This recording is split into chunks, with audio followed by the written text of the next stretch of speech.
Hi friends, welcome to the channel. ಇವತ್ತಿನ ವಿಡಿಯೋದಲ್ಲಿ chicken fry ಹೇಗೆ ಮಾಡೋದು ಅಂತ ನೋಡ್ಕೊಳ್ಳೋಣ. ತುಂಬ ಸಿಂಪಲ್ಲಾಗಿ ಮತ್ತು ಟೇಸ್ಟಿಯಾಗಿ ಮಾಡ್ಕೊಬೋದು. ಯಾವುದೇ ಬ್ಯಾಚುಲರ್ ಕೂಡ ಈಸಿಯಾಗಿ ಮಾಡ್ಕೊಂಡು ತಿನ್ಬೋದು. ಚಪಾತಿಗೆ, ದೋಸೆಗೆ, ಪೂರಿಗೆ, ಅನ್ನಕ್ಕೆ, ಮುದ್ದೆಗೆ ಸೂಪರ್ ಟೇಸ್ಟಾಗಿರುತ್ತೆ. ಹೇಗೆ ಮಾಡೋದು ಅಂತ ನೋಡ್ಕೊಳ್ಳೋಣ.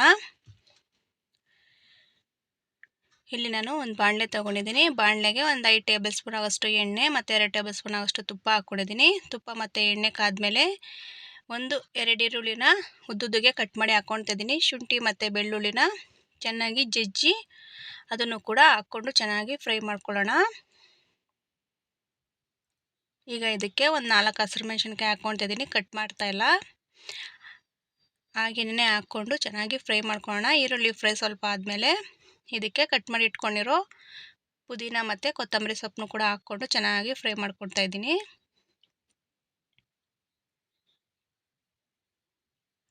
ಈಗ ಒಂದು ಟೊಮೊಟೊನ ಕಟ್ ಮಾಡಿ ಹಾಕ್ಕೊಳ್ಳೋಣ.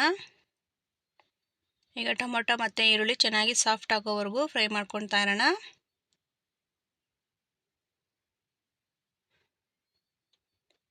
ಈಗ ಇದು ಫ್ರೈ ಆದಮೇಲೆ ಒಂದು ಅರ್ಧ ಟೇಬಲ್ ಸ್ಪೂನ್ ಆಗೋಷ್ಟು ಅರಿಶಿನ ಹಾಕ್ಕೊಳ್ಳೋಣ. ಟೊಮೊಟೊ ಸಾಫ್ಟ್ ಆಗೋದಕ್ಕೆ ರುಚಿಗೆ ಉಪ್ಪು ಹಾಕ್ಕೊಳ್ತಾ ಇದ್ದೀನಿ.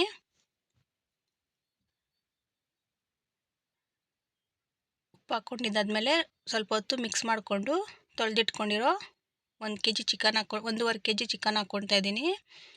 ಅದರಲ್ಲಿ ನೀರು ಇರಬಾರ್ದು. ನೀರು ಸೋಗಿಸ್ಕೊಂಡು ಎಲ್ಲ ಚಿಕನ್ನು ಆ್ಯಡ್ ಮಾಡಿಕೊಂಡು ಚೆನ್ನಾಗಿ ಮಿಕ್ಸ್ ಮಾಡ್ಕೊಳ್ಳೋಣ. ಚಿಕನ್ನಲ್ಲಿರೋ ನೀರಿನ ಅಂಶ ಎಲ್ಲ ಬಿಟ್ಕೊಳ್ಬೇಕು. ಅಲ್ಲಿವರೆಗೂ ಚೆನ್ನಾಗಿ ಮಿಕ್ಸ್ ಮಾಡ್ಕೊಳ್ತಾ ಫ್ರೈ ಮಾಡ್ಕೊಳ್ತಾ ಇರಬೇಕು. ನನ್ನ ಚಾನಲ್ ಯಾರಾದರೂ ಹೊಸ್ದಾಗಿ ನೋಡ್ತಿದ್ರೆ ನನ್ನ ಚಾನಲ್ಗೆ ಸಬ್ಸ್ಕ್ರೈಬ್ ಮಾಡಿಕೊಂಡು ಪಕ್ಕದಲ್ಲೇ ಕಾಣಿಸೋ ಬೆಲ್ಲೈಕನ್ನ ಕ್ಲಿಕ್ ಮಾಡ್ಕೊಳ್ಳಿ. ಈಗ ಚೆನ್ನಾಗಿ ಮಿಕ್ಸ್ ಮಾಡ್ಕೊಂಡಿದ್ದಾದಮೇಲೆ ಒಂದು ಸ್ವಲ್ಪ ಹೊತ್ತು ತಟ್ಟೆ ಮುಚ್ಚಿ ನೀರು ಬಿಡೋವರೆಗೂ ಚೆನ್ನಾಗಿ ಫ್ರೈ ಮಾಡ್ಕೊಳ್ಳೋಣ. ನೋಡಿ, ಈಗ ನೀರು ಕೂಡ ಚೆನ್ನಾಗಿ ಬಿಟ್ಕೊಂಡಿದೆ. ಚಿಕನ್ ಕೂಡ ಕಲರ್ ಚೇಂಜ್ ಆಗಿದೆ. ಈಗ ಇದಕ್ಕೆ ನಾವು ಡ್ರೈ ಇಂಗ್ರೀಡಿಯೆಂಟ್ಸ್ನ ಹಾಕ್ಕೊಳ್ಳೋಣ. 2 ಟೇಬಲ್ ಸ್ಪೂನ್ ಆಗೋಷ್ಟು ಧನಿಯಾ ಪುಡಿನ ಹಾಕ್ಕೊಳ್ತಿದ್ದೀನಿ. ಮತ್ತು ಖಾರಕ್ಕೆ ಅರ್ಧ ಟೇಬಲ್ ಸ್ಪೂನ್ ಆಗೋಷ್ಟು ಚಿಲ್ಲಿ ಪೌಡರ್ ಹಾಕ್ಕೊಳ್ತಿದ್ದೀನಿ. ಚಿಕನ್ ಮಸಾಲ ಒಂದು 4 ಟೇಬಲ್ ಸ್ಪೂನ್ ಆಗೋಷ್ಟು, 1 ಟೇಬಲ್ ಸ್ಪೂನ್ ಆಗೋಷ್ಟು ಗರಂ ಮಸಾಲ ಹಾಕ್ಕೊಳ್ತಿದ್ದೀನಿ. ಚಿಕನ್ ಮಸಾಲದಲ್ಲಿ ಉಪ್ಪು ಖಾರ ಆ್ಯಡ್ ಆಗಿರುತ್ತೆ, ನೀವು ನೋಡ್ಕೊಂಡು ಹಾಕ್ಕೊಳ್ಬೇಕಾಗುತ್ತೆ. ಸ್ಪೈಸಿ ಜಾಸ್ತಿ ಇಷ್ಟಪಡೋರು ಖಾರ ಸ್ವಲ್ಪ ಹೆಚ್ಚಿಗೆ ಹಾಕ್ಕೊಳ್ಬೋದು. ಈಗ ಇಷ್ಟನ್ನು ಹಾಕ್ಕೊಂಡ್ಮೇಲೆ ಚೆನ್ನಾಗಿ ಮಿಕ್ಸ್ ಮಾಡ್ಕೊಳ್ಳೋಣ. ಚಿಕನ್ಗೆ ಹಾಕಿರೋ ಮಸಾಲ, ಡ್ರೈ ಮಸಾಲನೆಲ್ಲನೂ ಮಿಕ್ಸ್ ಆಗೋ ಥರ ಚೆನ್ನಾಗಿ ಮಿಕ್ಸ್ ಮಾಡ್ಕೊಳ್ತಾ ಚಿಕನ್ ಎಷ್ಟು ಬೇಯೋದಕ್ಕೆ ಎಷ್ಟು ಬೇಕಾಗುತ್ತೋ ನೀರನ್ನ ಆ್ಯಡ್ ಮಾಡ್ಕೊಳ್ಬೇಕಾಗುತ್ತೆ.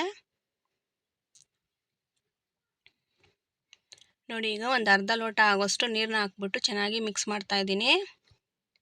ಈಗ ಒಂದು ತಟ್ಟೆ ಮುಚ್ಚಿಬಿಟ್ಟು ಚೆನ್ನಾಗಿ ಬೇಯೋವರೆಗೂ ಬೇಯಿಸ್ಕೊಳ್ಳೋಣ.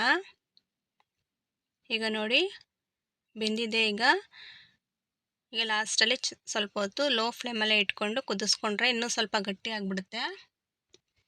ಚಪಾತಿಗೆ, ದೋಸೆಗೂ ಕೂಡ ತುಂಬಾ ಟೇಸ್ಟಿಯಾಗಿ ಇರುತ್ತೆ.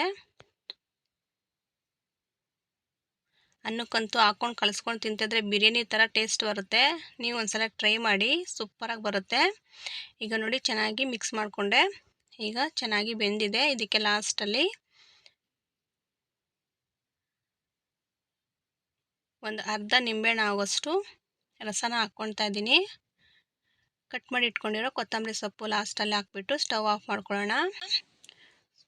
ಈಗ ಮುದ್ದೆ ಜೊತೆ, ಅನ್ನದ ಜೊತೆ, ಚಪಾತಿ ಮತ್ತು ದೋಸೆ ಜೊತೆ ತಿನ್ನೋದಕ್ಕೆ ಚಿಕನ್ ಫ್ರೈ ರೆಡಿ ಆಗಿದೆ. ನೋಡಿದ್ರಲ್ಲ ಎಷ್ಟು ಚೆನ್ನಾಗಿ, ಅಂದರೆ 15 ನಿಮಿಷದಲ್ಲಿ ಆಗಿಬಿಡುತ್ತೆ. ಯಾವುದೇ ಬ್ಯಾಚುಲರ್ ಕೂಡ ಮಾಡ್ಕೊಂಡು ತಿನ್ಬೋದು. ಫಸ್ಟ್ ಟೈಮ್ ಮಾಡ್ತಾಯಿದ್ರು ಅಷ್ಟೇ ಕೂಡ ತುಂಬಾ ಈಸಿಯಾಗಿ ಮತ್ತು ಟೇಸ್ಟಿಯಾಗಿ ಮಾಡ್ಕೊಂಡು ತಿನ್ಬೋದು. ಈ ಚಿಕನ್ ರೆಸಿಪಿ ನಿಮಗೆಲ್ಲ ಇಷ್ಟ ಆಗಿದ್ರೆ ಈ ವಿಡಿಯೋಗೆ ಒಂದು ಲೈಕ್ ಕೊಟ್ಟು ನಿಮ್ಮ ಫ್ಯಾಮಿಲಿ ಫ್ರೆಂಡ್ಸ್ಗೂ ಶೇರ್ ಮಾಡ್ಕೊಳ್ಳಿ. ಮತ್ತೆ ನೆಕ್ಸ್ಟ್ ವಿಡಿಯೋಲಿ ಸಿಗ್ತೀನಿ. ಅಲ್ಲಿವರೆಗೂ take care, bye bye and thank you for watching.